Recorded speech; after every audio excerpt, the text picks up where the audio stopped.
Welcome to our weekly study session for Saturday, January 8th, 2022. This is our first session of the new year. And today's session is pretty significant because we have a very special guest here today, and that is Comrade Joma. Comrade Joma is an activist, educator, and socialist revolutionary from the Philippines. He's known internationally for his involvement with the Filipino national liberation struggle, as well as his intellectual contributions to the international communist movement. In 1968, he led the movement to reestablish the Communist Party of the Philippines under the ideological banner of Marxism, Leninism, Mao Zedong thought, and anti-revisionism, and scientifically applied it to the concrete material and social conditions of the Philippines. During this time, he also founded the National Democratic Front and the New People's Army.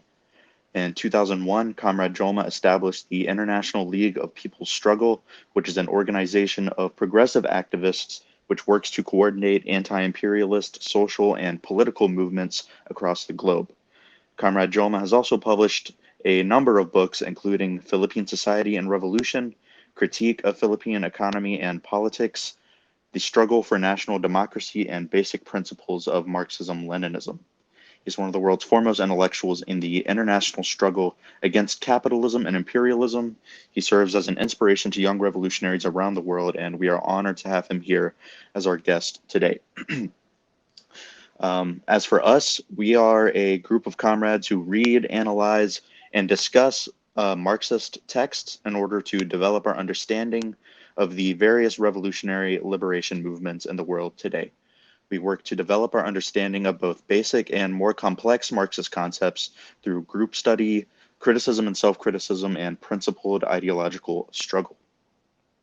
Our discussion group emerged after the 5th anniversary memorial of Alton Sterling. Alton was murdered by Baton Rouge police in 2016, and in 2021, families that lost loved ones to police terrorism converged with revolutionaries from around the country to celebrate his life and inspiration. Alton is very much responsible for us being here today, and we give special thanks to him and to his aunt, Vera Sterling, who carries Alton's memory with the revolutionary spirit that inspires us all. Our group also gives special thanks to a lead organizer of Alton's memorial and a lead organizer of the study, Ignacio de la Sol. Ignacio set the tone early on that this discussion group was not just for comrades with advanced knowledge of Maoist principles, but he would be accessible and formative to proletariat revolutionaries that were new to revolutionary theory. If you'd like to join us, you can contact us through social media or here on Signal. We meet every Sunday at 3 p.m. Eastern Standard Time. We do have a few rules and expectations that we would like our guests to adhere to while Comrade Joma is speaking. Please keep your microphone muted so we can hear Comrade Joma's answers. If Joma has the time, at the end of our initial questions, we're going to go through some follow-up questions that comrades may have, and you can submit those in the live chat here on Jitsi. But please keep in mind that we likely will not be able to get through all of them. The moderators do reserve the right to remove participants who may send inappropriate questions or who violate the rules. And lastly, please just generally be courteous and respectful of Comrade Joma throughout the session. And with that, I think we can just go ahead and jump right into our first question for Joma. And that is, this question comes from Comrade Mo. And the question is, what makes a well-rounded cadre?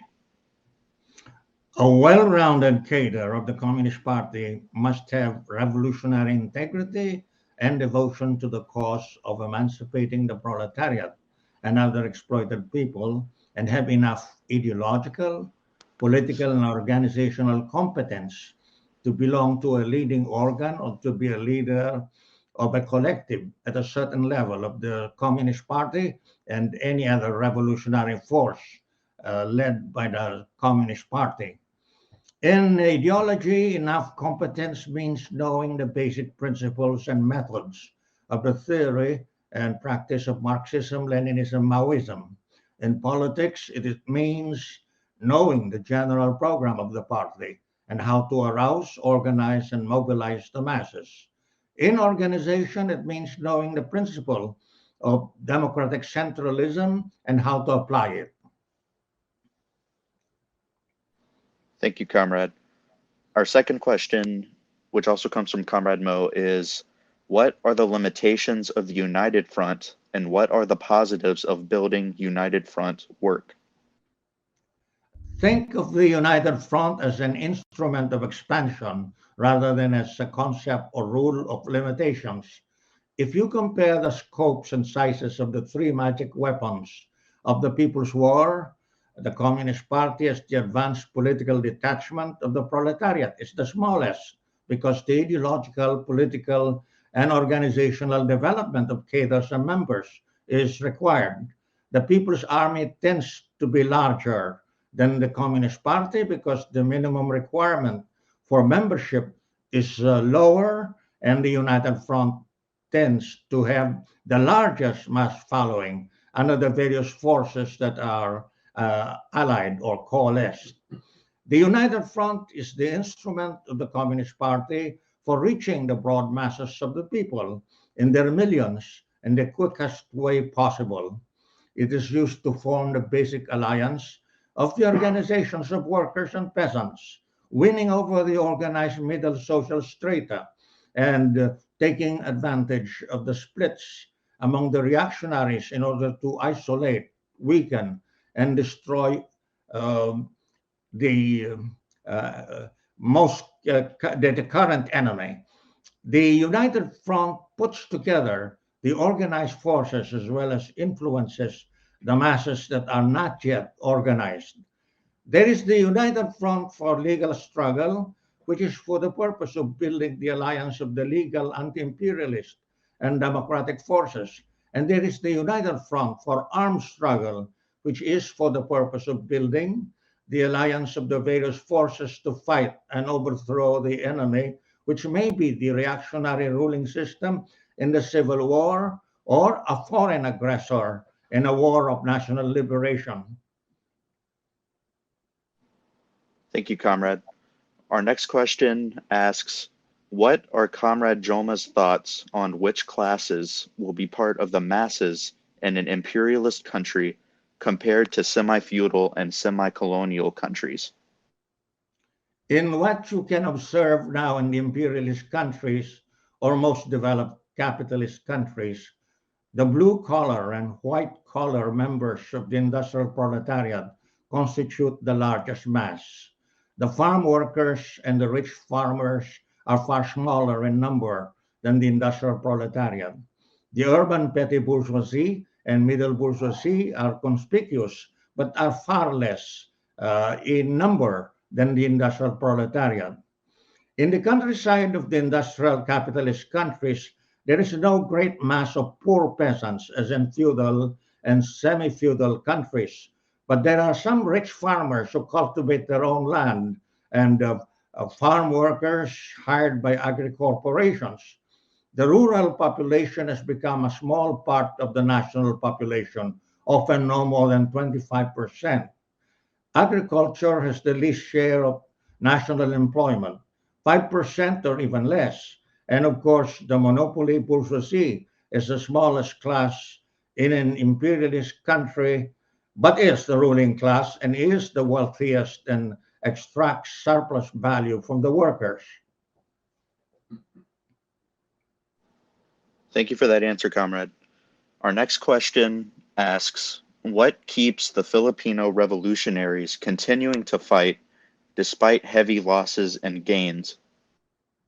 From 1969 to the present, the general trend of the armed revolutionary movement in the Philippines has been to grow in strength and in despite some amounts of losses at certain times, either due to the enemy's campaigns of military suppression or serious errors instigated by renegades.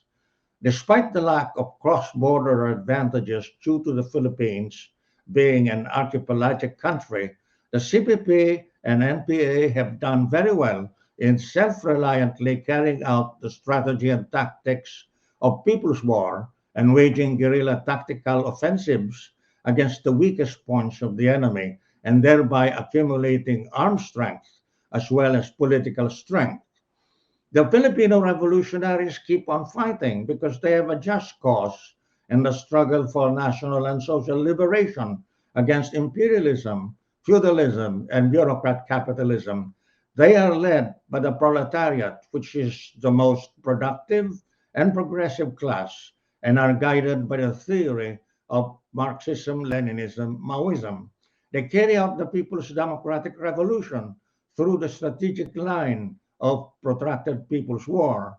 They have been able to cause the overthrow of the 14-year Marcos fascist dictatorship and frustrate all the strategic campaigns of military suppression launched by post-Marcos regimes, from that of Aquino to that of Duterte.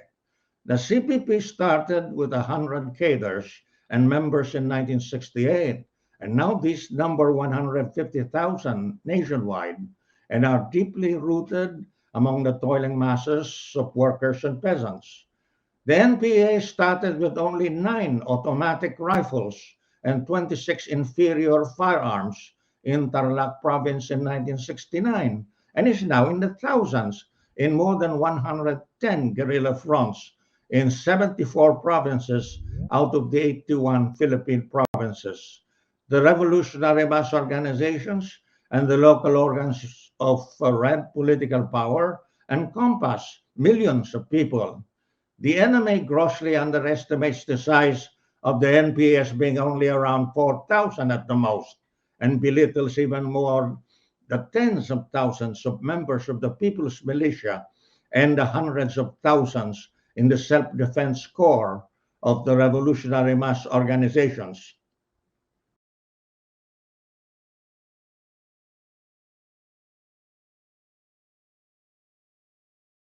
Quite a number of people still call China social imperialist because it still calls itself socialist formally and occasionally. But it has become a full-fledged monopoly capitalist country since the Dengist counter-revolution and overthrow of the proletariat in October 1976 through the expulsion from the Chinese CP. Tens of millions of uh, cadres and members who had supported the great proletarian cultural revolution and consequently the full-scale and rapid capitalist restoration through capitalist reforms and integration with the world capitalist system in 1978.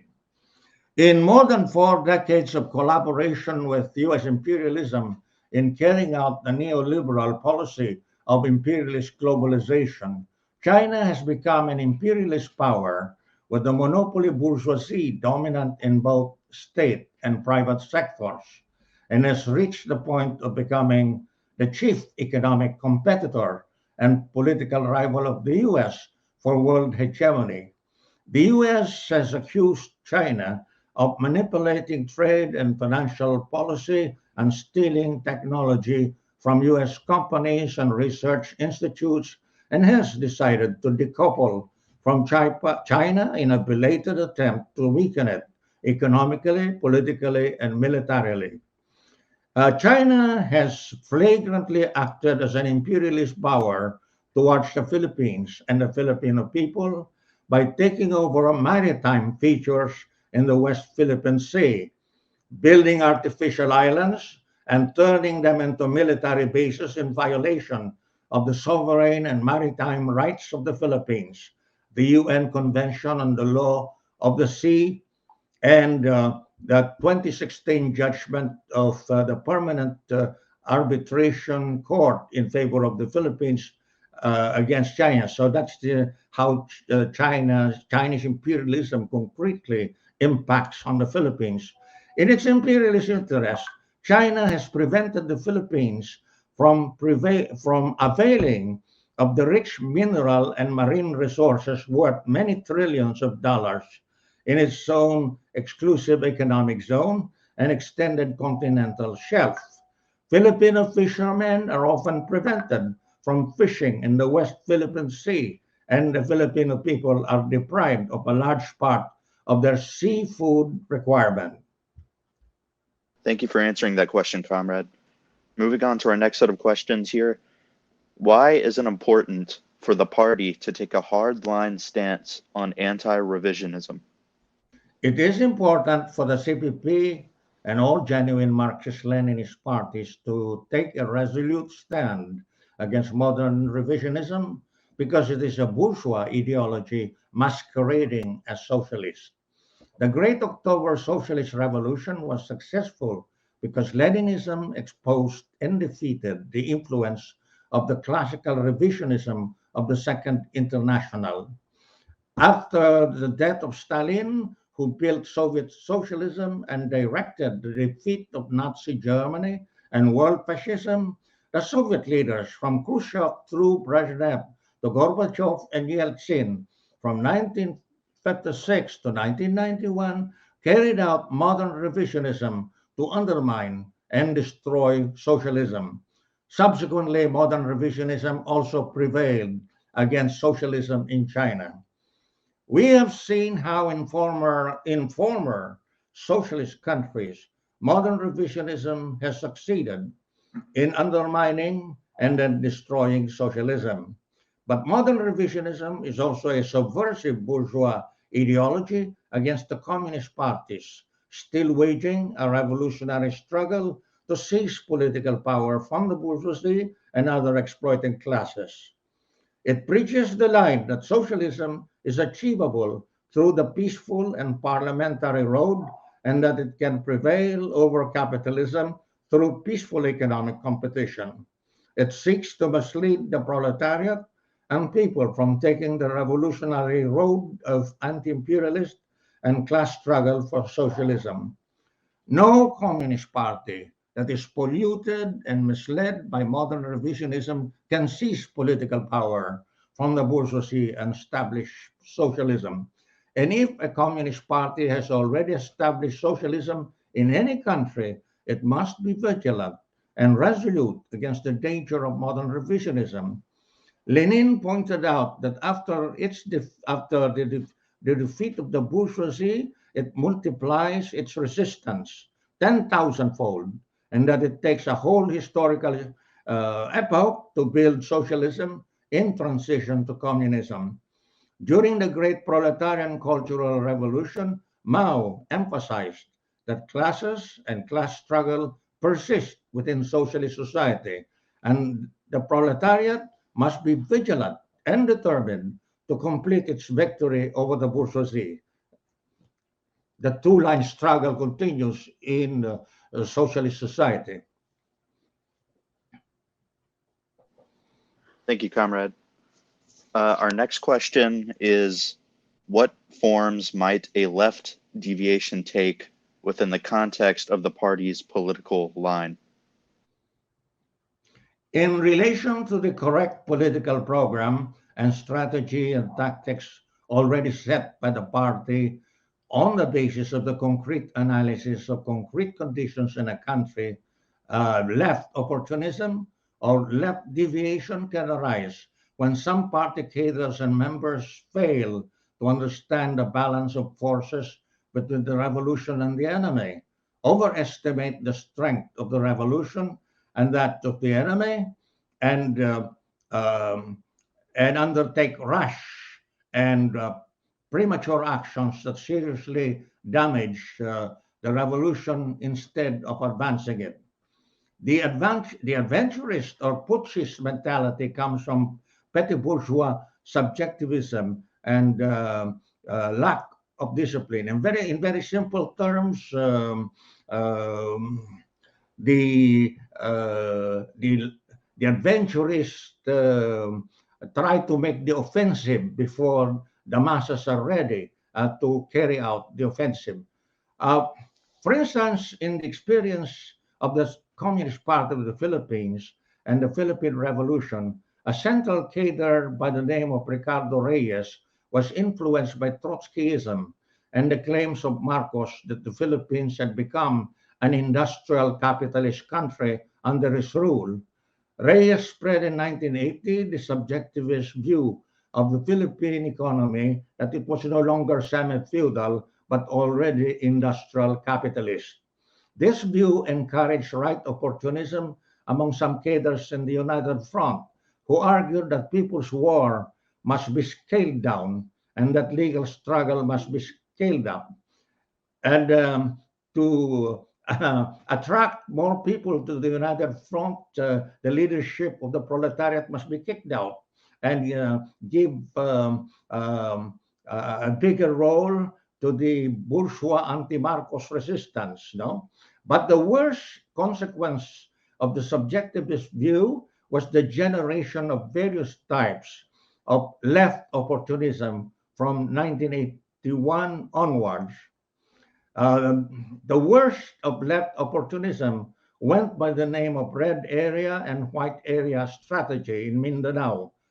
It promoted urban insurrectionism through so-called people strikes and intensified armed city partisan warfare and the premature formation of 15 absolutely concentrated companies without maintaining relatively dispersed smaller units for expanding the mass base.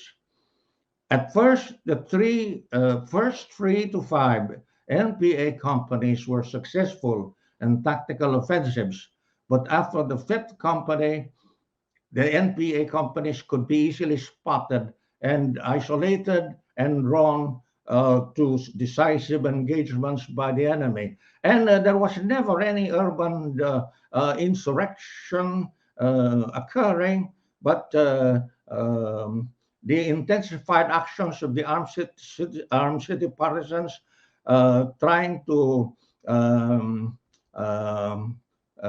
linking up and trying to inflame people's strikes only served to expose the precious underground cadres in the urban areas. They were exposed prematurely. Instead of reviewing and rectifying the left opportunist line, its most rabid authors concluded that the cause of the setbacks was not the wrong line, but deep penetration agents, and decided to carry out a witch hunt which violated due process and the correct principles and methods of investigation, evaluation of evidence, and trial. Hundreds of CPP members, NPA fighters, and mass activists were falsely accused and arbitrarily punished. But eventually, the strong Marxist-Leninist Maoist foundation of the CPP prevailed. All similar occurrences of left opportunism resulting in crimes of witch hunt were stopped in a timely way. And they would still become the main target and of the second great rectification movement, which was a nationwide campaign of ideological and political education from 1992 to 1998. Thank you, comrade. Our next question says, how do the conditions for People's War differ here in the imperial core compared to in semi-feudal and semi-colonial countries like the Philippines? Any kind of genuine armed revolution, which is led by the proletariat and engages the broad masses of the people, may be called a people's war. It can be equated with the expression armed revolution, but this is quite different from the strategy and tactics of the protracted people's war conceived of and applied by Mao in semi-colonial and semi-feudal China, as well as by the Communist Party of the Philippines in the semi-colonial and semi-feudal Philippines. Mao pointed out that this kind of society is in chronic crisis and people's war can be started at any time by using the strategic line of encircling the cities in the countryside to accumulate armed and political strength over a protracted period of time and by going through the probability course of the strategic stages of defensive, stalemate, and counteroffensive. He also pointed out that the strategic line of protracted people's war is inapplicable in imperialist countries or advanced capitalist countries. We must consider that the economy and system of communications are far more unified and centralized than in the still backward China, that the overwhelming majority of the people live in urban areas, and that the agri corporations and some rich farmers are in the countryside instead of a big mass of poor peasants, and that if you start any armed struggle in any urban or rural community, you will be finished off within hours by the SWAT teams unless you have a large clandestine army organized well in advance. And the imperialist army is already in the process of disintegration, as in the October Revolution in Russia. However, there are infantile Maoists. They preach that protracted people's war can be started anytime in any of the advanced capitalist countries. But even after decades of their prattle, they have not started any armed revolution anywhere in the capitalist world. Even the revolutionary international movement, dream, which had believed that a world war would break out in the 1980s and would generate partisan warfare as in World War II, faded out. The so-called Gonzaloites are worse for claiming that protracted people's war is the greatest contribution of Mao, and that Gonzalo was the one who synthesized and elevated Mao's revolutionary theory and practice to Maoism as the third stage of development after Marxism and Leninism. Thank you, Comrade. Our next question comes from Comrade Ignacio, and it is, what are key lessons Chicanos can learn from the Philippines to apply in our struggle for national liberation?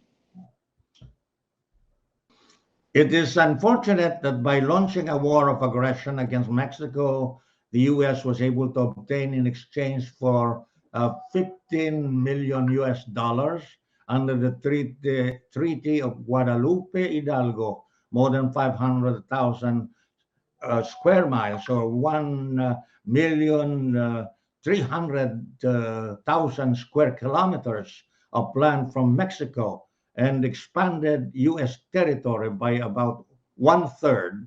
The territory grabbed included the states of New Mexico, Utah, Nevada, Arizona, California, Texas, and Western Colorado. The aforesaid treaties, like the Treaty of Paris of December 10, 1898, in which the U.S. bought the Philippines for $20 million from Spain at the end of the U.S.-Spanish War. But this is of smaller scale. The land grab from Mexico was much bigger. Would become much bigger, or was much bigger in the middle of the 19th century. I have known Chicano or Mexican comrades in California since the early 1990s who have organized themselves as Unión del Barrio to adopt and carry out a political program of Chicano liberation, defending the national and democratic rights of the Chicano people. Quite a number of them hope to someday recover the territory grabbed by the U.S. from Mexico. I'm aware of the tremendous odds that they are up against. They face a gigantic imperialist power like the U.S., which invokes the 1848 Treaty of Cession, collaborates with the reactionary classes and government of Mexico, and has allowed people of various nationalities to stay in the former territory of Mexico and overwhelm in number the people of Mexican ancestry. Conditions for Filipinos in the Philippines are entirely different from conditions of Chicanos within the present USA. What can give hope to the Chicanos is to persevere in their continuous struggle for the right to national self-determination and for their democratic rights and welfare. Develop solidarity with other oppressed peoples like they did with the Filipino farm workers in California in the middle of the 1960s when they conjoined in strikes and formed the United Farm Workers Union, always despised the land grab done by the U.S. at the expense of the Mexican people, and contribute to the further strategic decline and possible disintegration of the imperialist USA in the future. The U.S. Constitution upholds the sovereign right of the people to rebel against a government that becomes oppressive or tyrannical. and allows the citizens to freely bear their own arms so that the government does not monopolize these. It is possible for Chicanos to own their guns individually and legally, develop their revolutionary unity, avoid premature armed struggle, and decide for themselves when would be the correct time and circumstances to use their weapons in the revolutionary process. Thank you for that answer, comrade. As far as I can tell, that is the last prescribed question that we asked. And so now, um, if you are okay with it, I think that we should go ahead and move on to some questions that comrades in the chat have been asking. So our first live question that we got was from Comrade Bella, and the question is, do you have any thoughts on strategies for mobilizing the revolutionary masses in the imperialist core itself, and what that type of struggle would look like? The class line in the strategy of mobilizing the revolutionary masses in the imperialist core of the country is to have the leadership of the proletariat and its party under the guidance of Marxism, Leninism, Maoism, rely mainly on the proletariat, win over the middle social strata. They have been dwindling under the neoliberal policy and take advantage of the splits among the factions of the monopoly bourgeoisie in order to isolate and defeat the fascist and bellicose ruling faction at every given time, win the battle for democracy under the leadership of the revolutionary proletariat against the monopoly bourgeoisie on immediate and long-term issues regarding class oppression and exploitation, as well as white supremacist discrimination against the people of color. The battle for democracy prepares for and extends to the seizure of political power and overthrow of the imperialist state. Learn from Lenin and the Bolsheviks. Keep on raising the revolutionary consciousness of the proletariat and the rest of the masses, and keep on sending cadres into the reactionary army in order to turn the troops against the enemy and its rabid officers, especially at the decisive moment when the imperialist power is in the throes of disintegration because of violent contradictions among factions of the monopoly bourgeoisie or serious defeats elsewhere in the world. At the same time, while conditions for civil war do not yet exist in the battle for democracy, the Proletarian Revolutionary Party can educate its members on the state and revolution, discreetly create self-defense units, accumulate arms by purchase and making them at home, and avoid being drawn into any premature violent conflicts before the conditions for civil war arise. In nearly all imperialist countries, especially in the US, ordinary citizens can legally acquire firearms for various reasons, like for self-defense, against criminality, for home defense, and for sports. The US Constitution, no less, allows the private citizens to own firearms so that the government does not monopolize them for the purpose of oppression or tyranny. A self-satisfied and expanding middle class is the bulwark of passivity in imperialist countries that present themselves as liberalized societies. But the middle class and the imperialist core of the world has been dwindling and being thrown to the worst conditions of the proletariat because of the ever worsening crisis of the world capitalist system. Many of those in the middle class call themselves the precariat, educated enough for white collar jobs, but faced with the threat of unemployment or employment far below their grade. It is crucially important for the proletarian revolutionaries to win over the intelligentsia and other strata or sectors of the middle class to the side of the proletarian socialist revolution instead of letting them be swayed by fascism.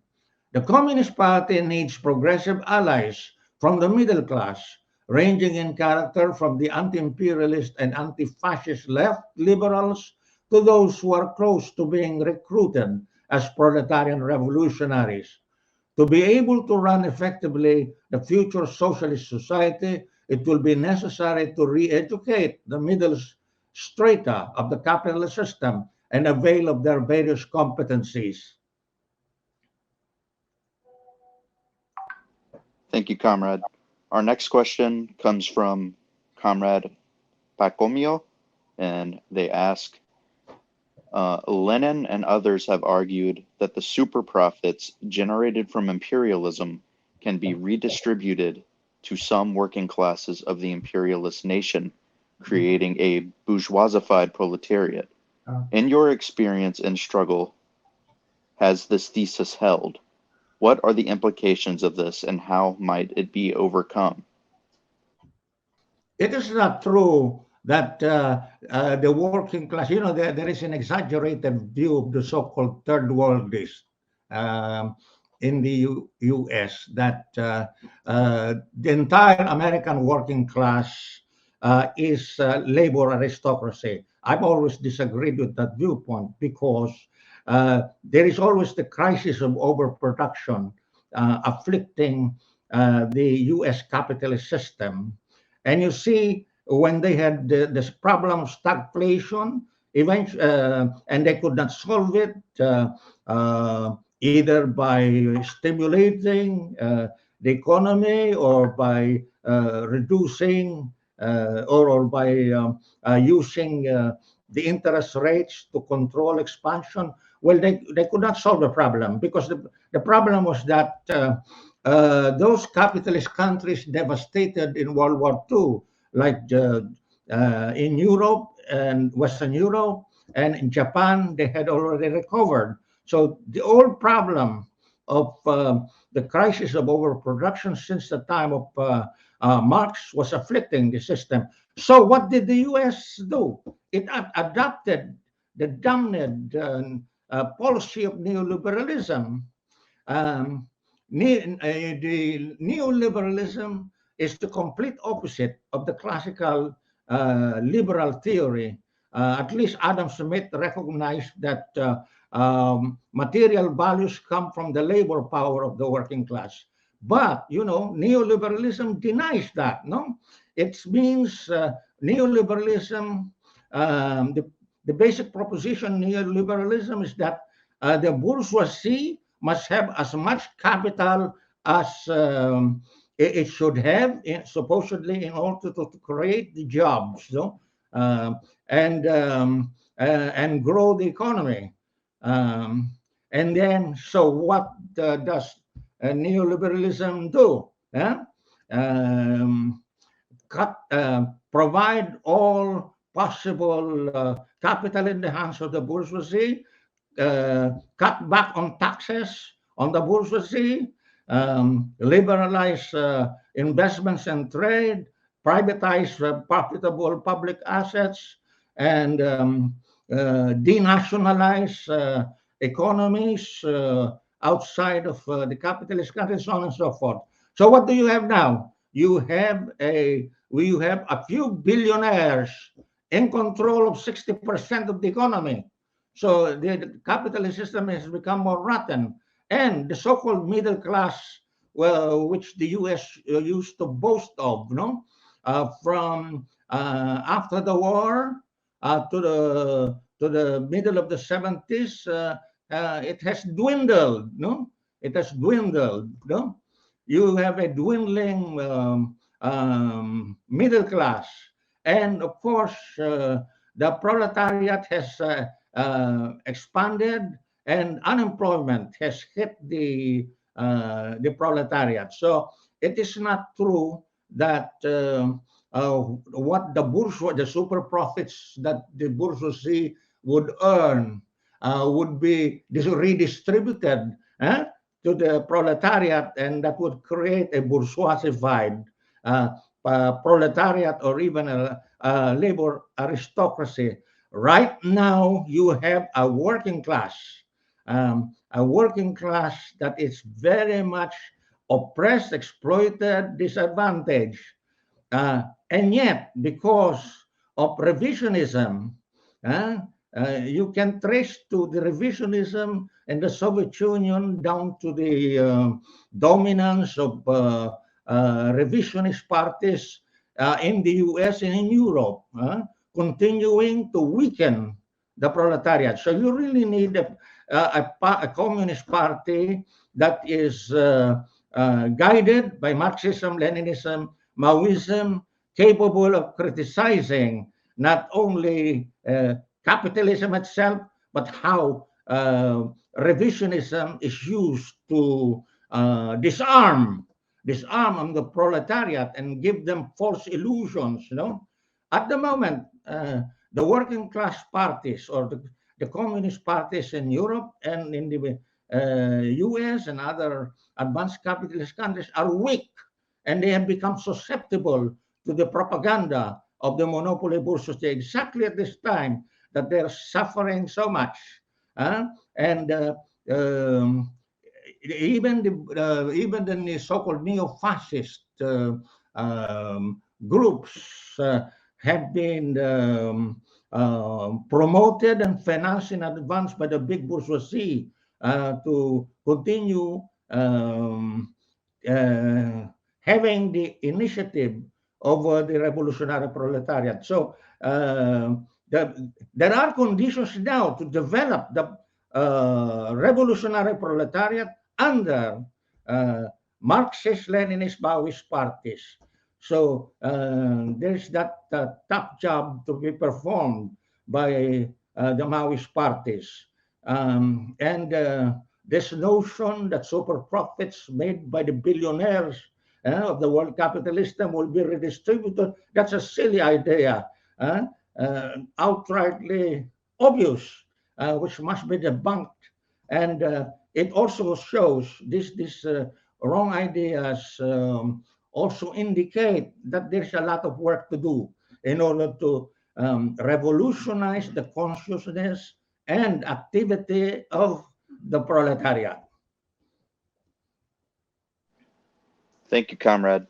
Our next question comes from Comrade Ignacio, and they ask, does Comrade Joma think the Lumpin proletariat in the most developed capitalist imperialist countries can play a historically different revolutionary role alongside the proletariat, specifically in regards to the US, where there is a mass lumpinization and incarceration? Well, with the proletariat suffering a lot and a big number of them becoming homeless, jobless, and so on, they're out in the streets. And with the time lag between developing a revolutionary party of the proletariat and the existing conditions where, the bourgeoisie, the big bourgeoisie, and the revisionists have had so much influence on the working class, there's a time lag, no? So the proletarian revolutionaries guided by Maoism must do a lot of catching up because much of the proletariat is being lumpinized, no? When you lose your job, your home, and so on and so forth, you can easily go into lumpen proletarian activities. You can even resort to criminal activities. No, so there is a gap. The communist parties, we must accept that in the U.S., in North America, in Europe, and even in those countries where capitalism was restored, no, there is a lot of work to do in order to build the revolutionary party of the proletariat. In the meantime, the proletarian revolutionary parties or communist parties are still small. There is still a lot of leeway for the big the monopoly bourgeoisie, and even the criminal syndicates to operate in advance, and also the fascist movements. You must remember that the big bourgeoisie in the world are still comfortable, because they are not yet sufficiently threatened, no? by real, genuine communist parties with big mass followings. Since the collapse of the Soviet Union, you will notice that the more than 95% of the violence has come from the imperialists, the real terrorists. After 1991, who did the attack on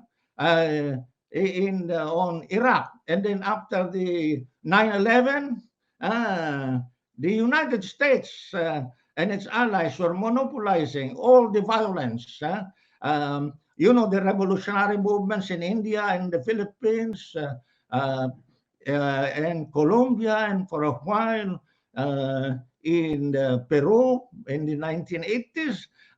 Those are small in relation to the counter-revolutionary violence of the imperialist powers. The imperialist powers stole the show in terms of violence.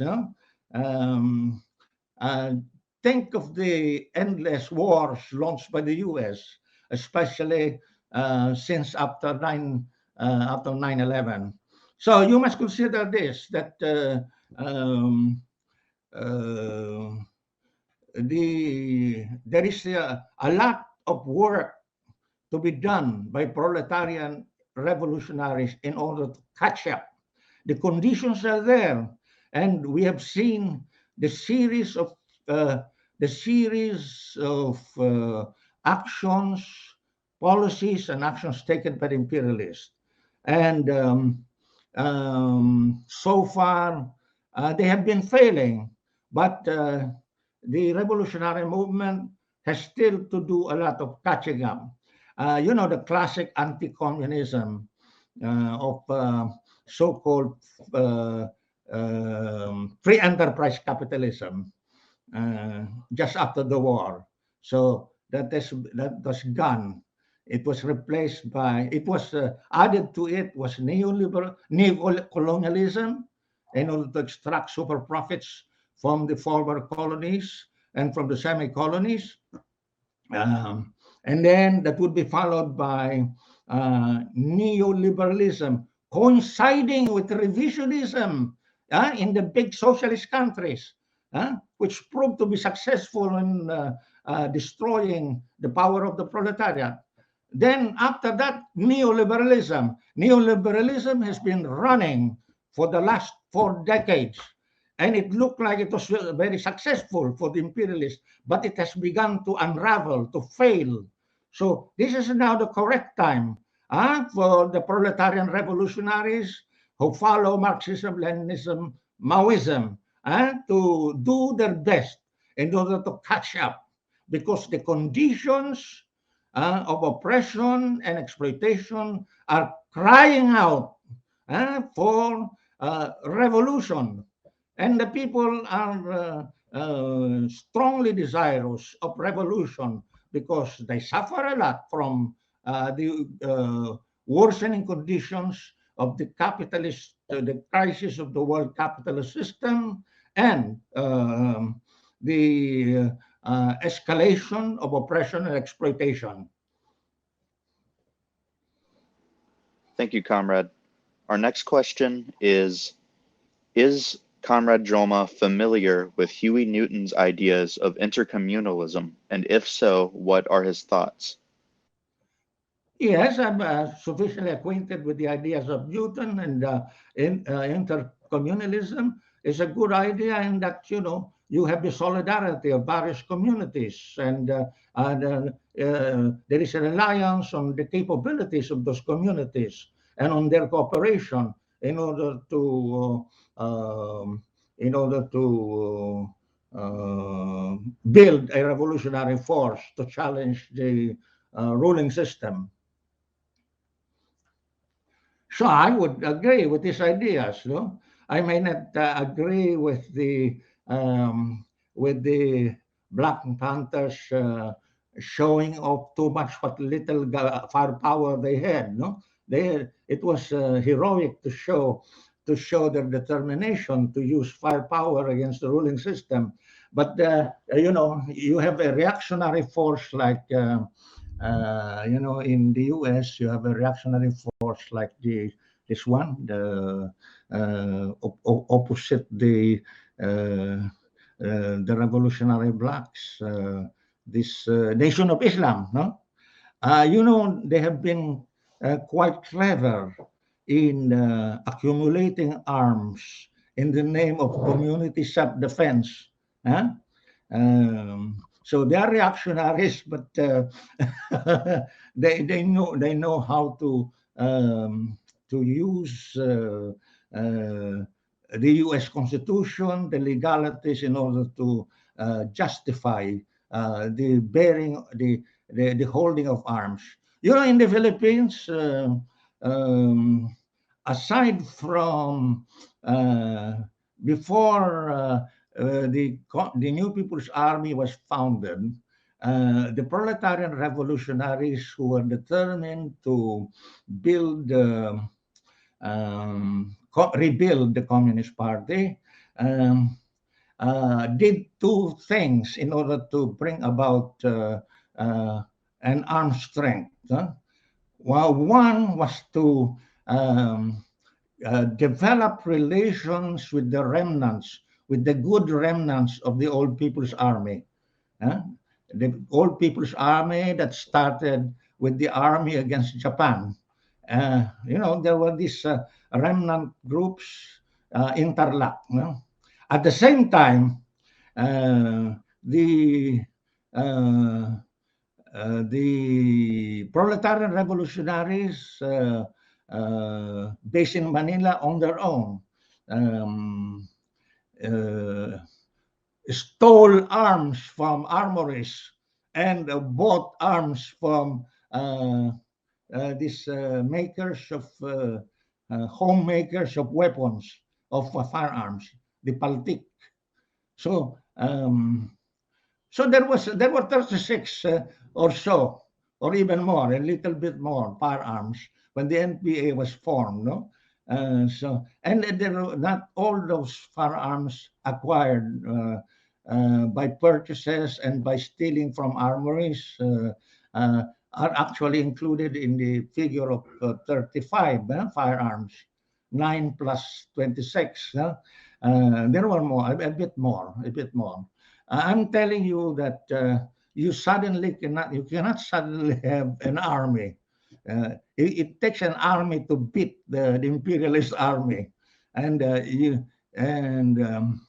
there are three things required. Yeah? You must build at least the rudiments of a people's army and try to accumulate strength as much as you can, and you avoid decisive engagements or getting prematurely exposed and getting into decisive engagements.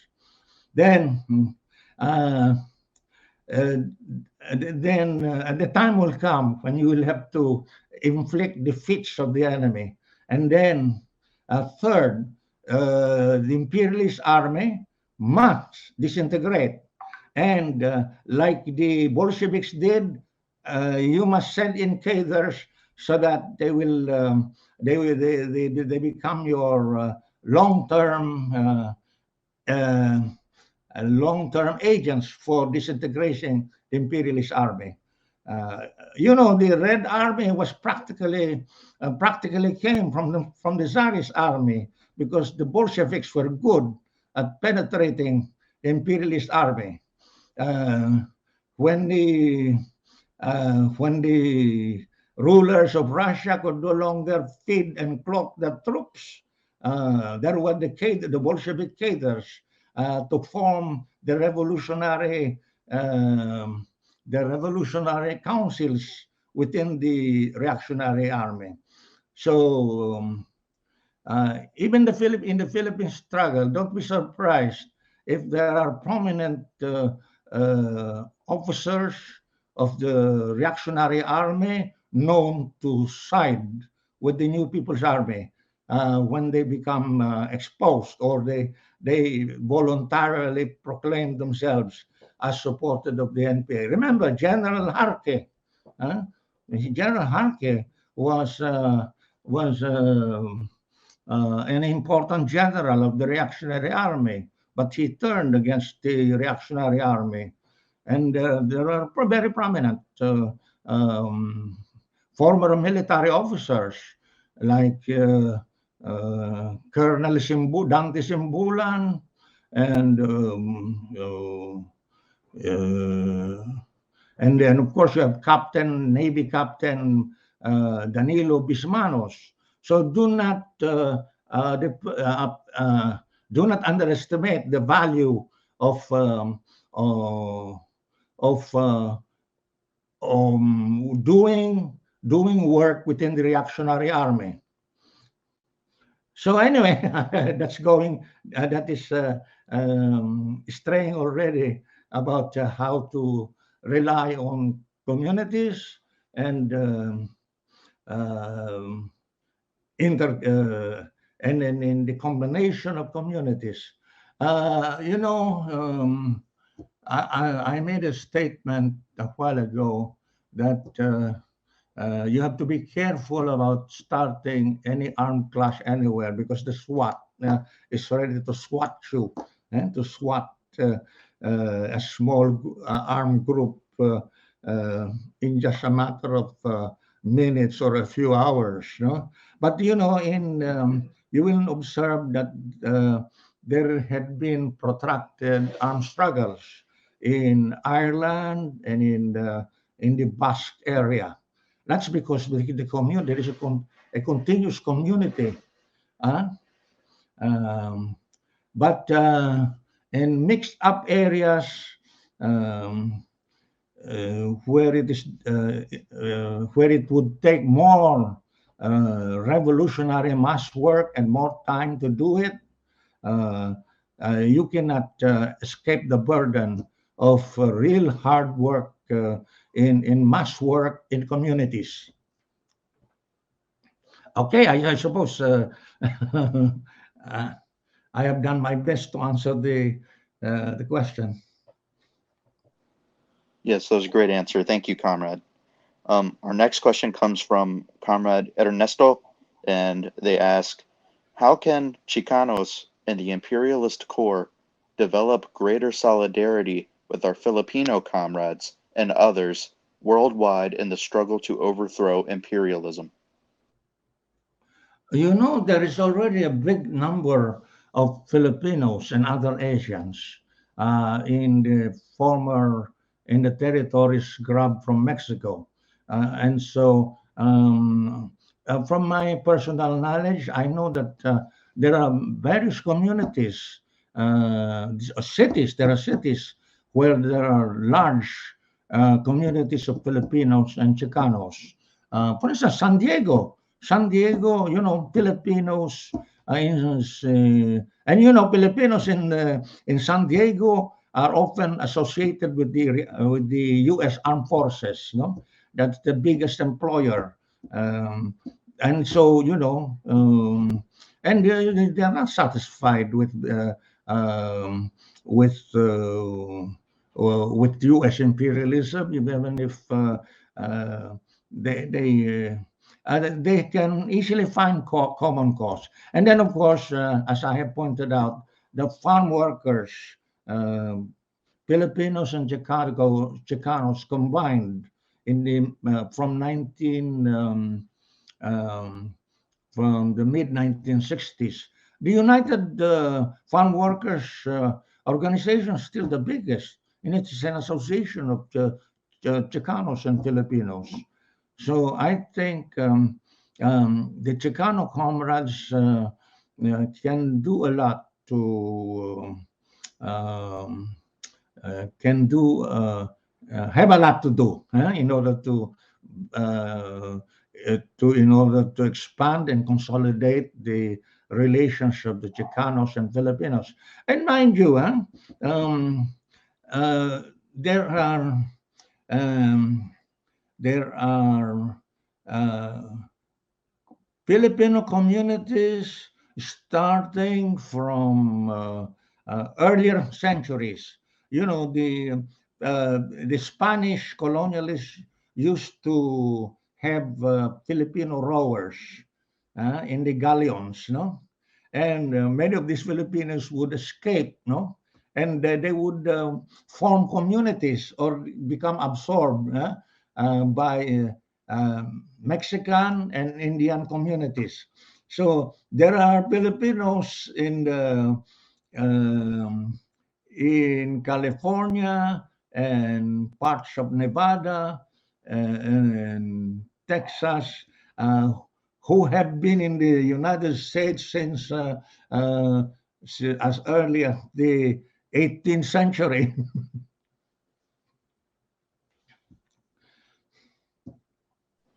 Thank you, Comrade. Anyway, the Chicanos and Filipinos must unite in the U.S. on the basis of concrete conditions and in order to face up to current problems. Thank you, Comrade, for that answer.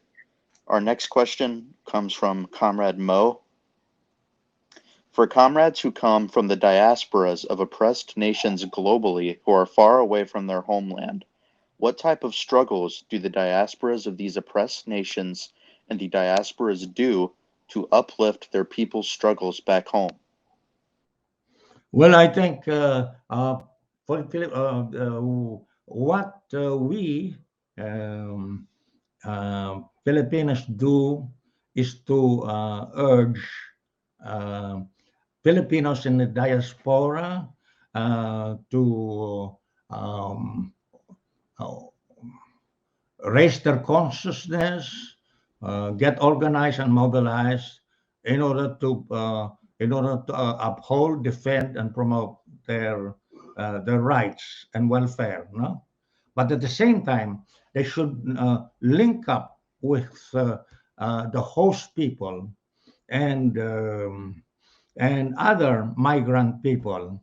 So they should not be just be nationalist. Uh, uh, they have to mind their own rights and interests, but they can become stronger, more effective only uh, if they learn how to build solidarity, active solidarity with the host workers and people, because if they do not develop uh, excellent solidarity relations with the host people, then it's the chauvinism uh, and the fascism of of reactionary groups that would be influencing uh, the the host people against the migrants, no? And of course, the Filipino migrants must link up also with the Filipino migrants. And if Filipino workers are invited to the unions of the host people, they must join up, no?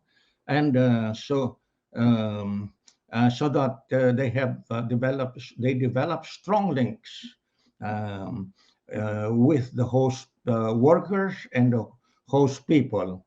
The big bourgeoisie does a lot of intrigue against the migrant workers.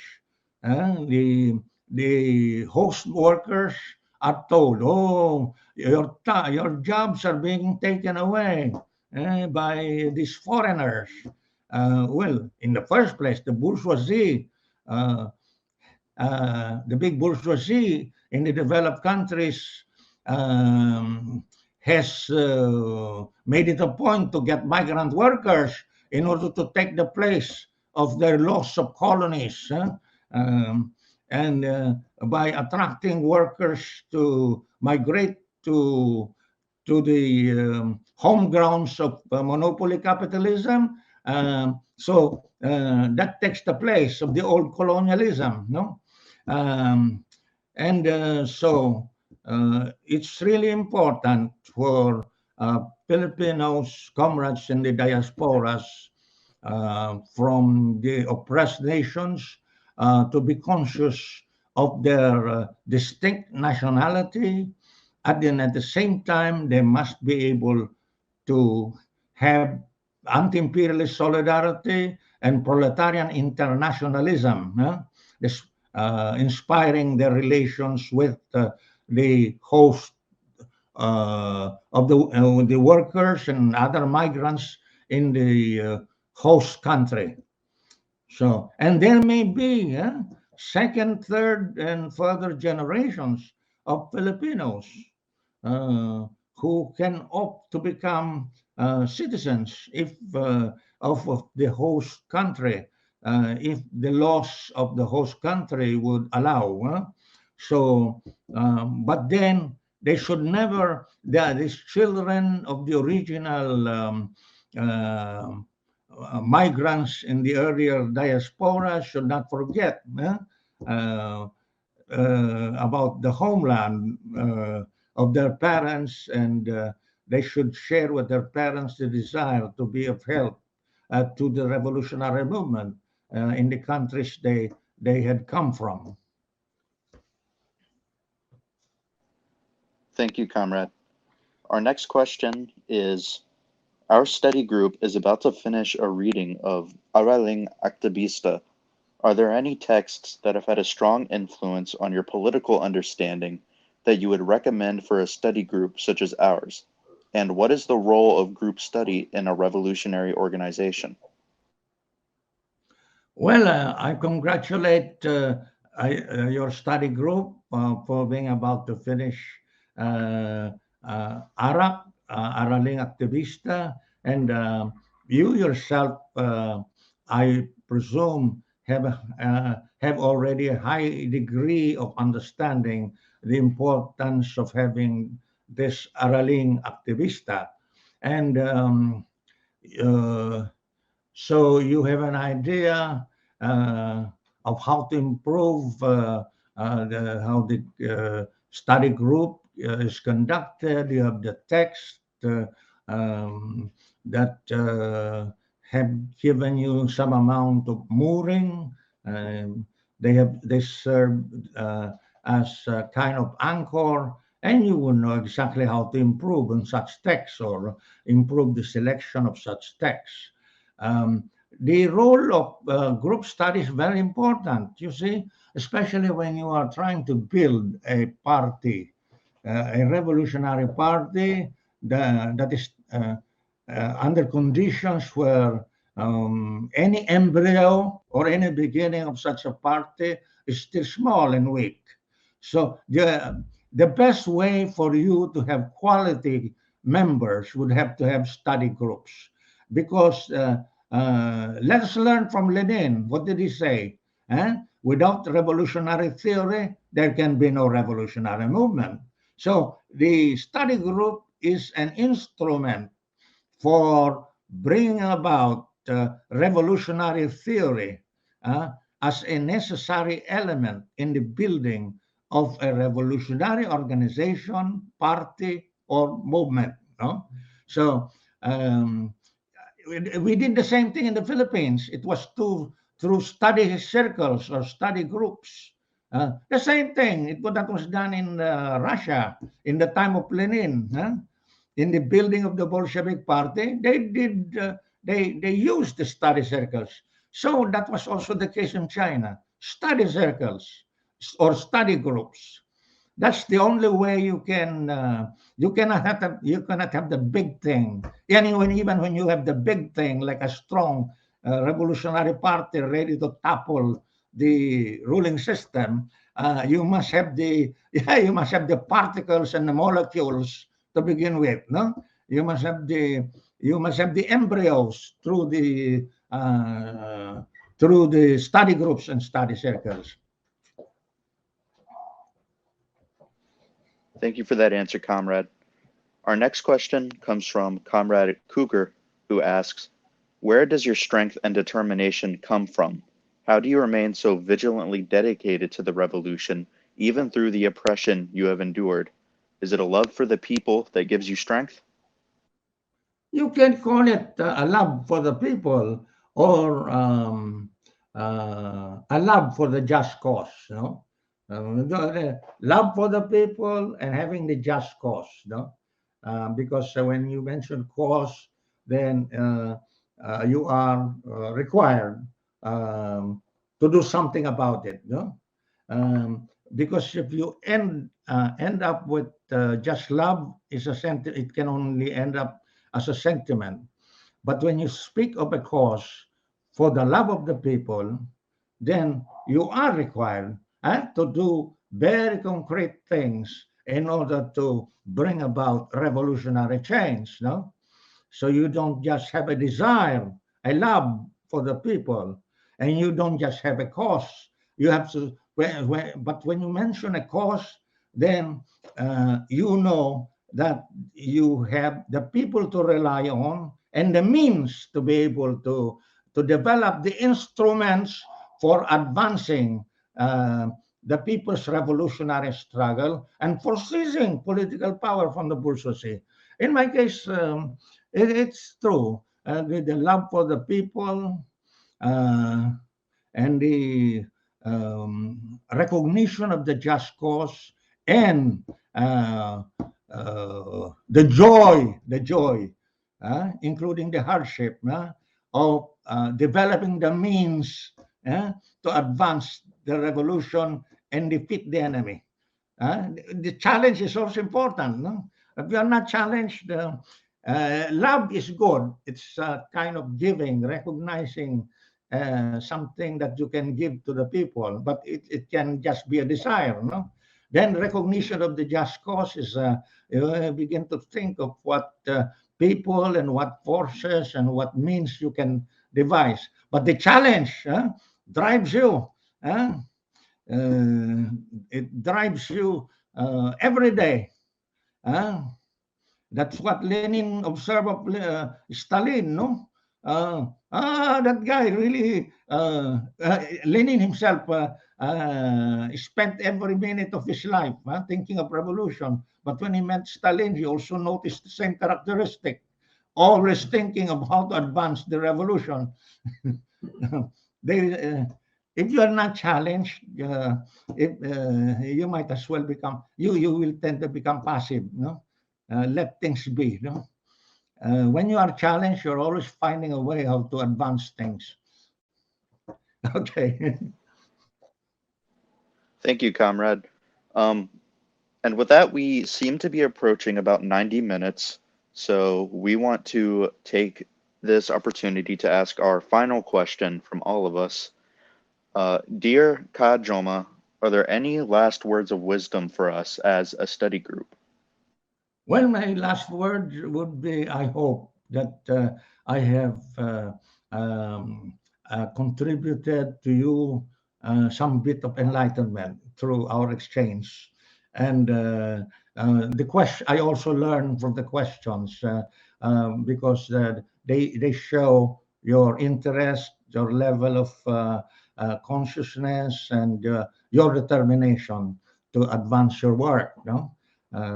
Those things show. And for me to learn such things also inspire me. And so I hope that our webinar has involved mutual learning, mutual inspiration, and it involves raising our mutual determination to advance the revolution. Thank you very much, comrade. We really appreciate you taking the time to sit down with us and answer some questions from some young revolutionaries from around the world. Thank you very much, and thank you to all the comrades for attending. We really appreciate it. Hopefully, we can talk to Comrade Joma again soon. Maybe we can do some karaoke. But again, if any of our comrades in attendance would like to become a regular member of our study group, you can feel free to contact any of us through social media or in our Signal chat.